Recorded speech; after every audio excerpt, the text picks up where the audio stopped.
Hello friend, આજે આપણે classic pizza sauce ready કરશું. સ્વાગત છે તમારું નીતાસ કિચનમાં.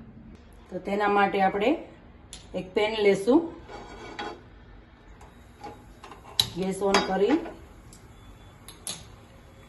ને એમાં થોડું આપણે ઓલિવ ઓઇલ લેશું.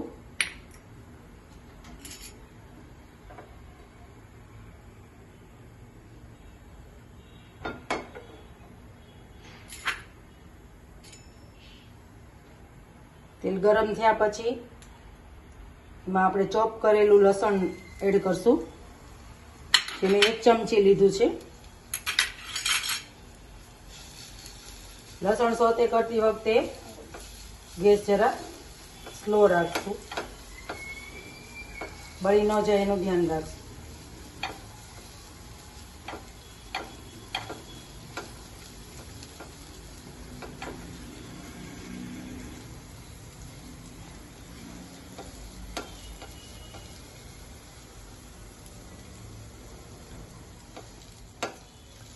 લસણ આપણે બ્રાઉન થાય ત્યાં સુધી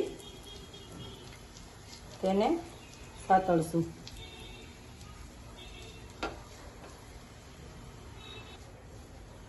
લસણ સોતે થઈ ગયું છે. હવે એમાં આપણે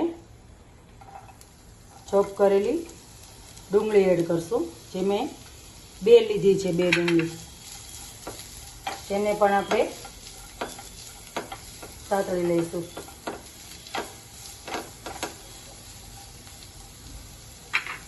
થોડું મીઠું એડ કરશું જેથી જલ્દી પાકી જશે.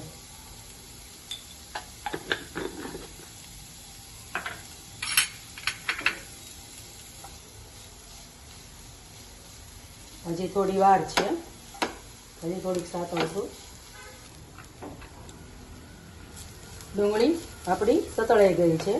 હવે આપણે એમાં ચોપ કરેલા ટમેટા ઉમેરશું. જે મેં 2 ટમેટા લીધા છે અને ચોપ કરી લીધા.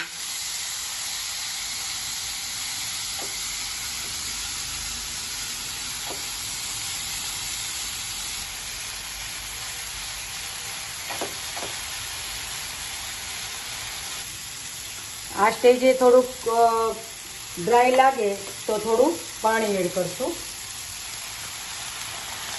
કેમ કે આપણે ટમેટાને એકદમ સરસ રીતે પકાવી લેવાના છે.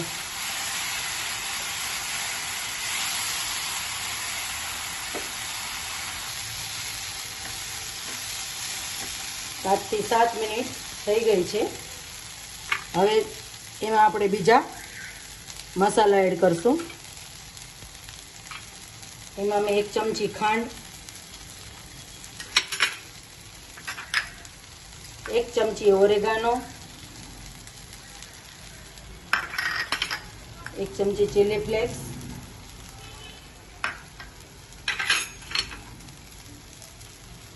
કાશ્મીરી લાલ મરચું છે જે આપણે કલર માટે એડ કરશું.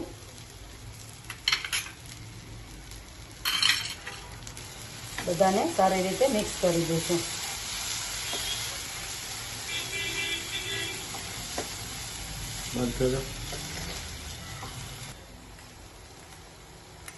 ટોમેટો સોસ ઉમેરશું. જે 1 ચમચો લીધો છે મેં. ઓલમોસ્ટ આપણો ક્લાસિક સોસ રેડી થઈ ગયો છે, પણ હજી આપણે એને સ્મૂથ કરી નાખશું. આ રીતે પણ તમે યુઝ કરી શકો, પિઝામાં પિઝા બેઝ પર લગાવી શકો, પણ આપણે તેને એકદમ સ્મૂથ કરીને યુઝ કરશું. હવે ગેસની ફ્લેમ આપણે ઓફ કરી દઈશું અને આ સોસને આપણે થોડું ઠર્યા પછી ગ્રાઇન્ડ મિક્સર જારમાં લઈ લઈશું.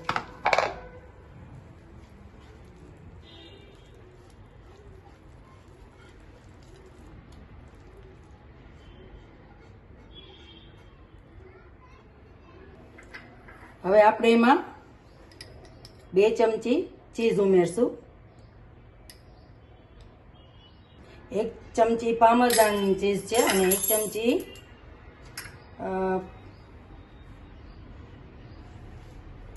મોઝરેલા ચીઝ છે.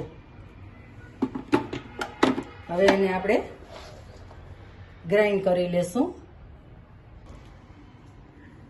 જો સરસ ગ્રાઇન્ડ થઈ ગયો છે સોસ આપણો. આવી થિકનેસ રહેશે.